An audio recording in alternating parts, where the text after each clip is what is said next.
Poolisiin Finfinnee shakkamtuu birrii Itoophiyaa 300 ergitan malee maatii keessan irratti miidhaa nan geessa jettu to'achuu beeksise. Shakkamtuun Alamnash Agumaas jedhamtu badii raawwatteetti kan jedhamte akka lakkoofsa Itoophiyaatti 3/22/2018dha. Bakkichis kutaa bulchiinsa Qiirqos aanaa lama naannoo Walloo Safar jedhamee beekamuttidha. Dubartiin kun gamoo tokkorra qulqulleessituu fi to'attuu liiftii taatee kan hojjettu yoo ta'u, namni isheen birrii ergaa jette immoo dhaabbata dhuunfaa gamoo kanarra kireeffate keessa hoogganaa faayinaansii ta'anii kan dalaganidha. Namni badiin irratti raawwateera jedhan kun obbo Girum Nagaash poolisiif yaada kennaniin godina Goojjam Bahaarraa namni itti bilbilee yoo birrii 300 erguu baattan mucaa keessan seexanni akka harkisuun godha jechuu himu. Bilbila isaanitti bilbilame akka hin beeknes himan.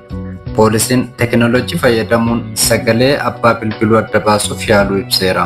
Kanaanis shakkamtuun namicha kana gaaduun sagalee ishee jijjiirtee doorsuun birrii 25,000 akka baankii galchaniif taasisuu ibse. Maallaqa 275,000 immoo yeroo akka itti ergan gaafattu eeruuf poolisiin erganiin faana bu'ee to'achuu beekseera.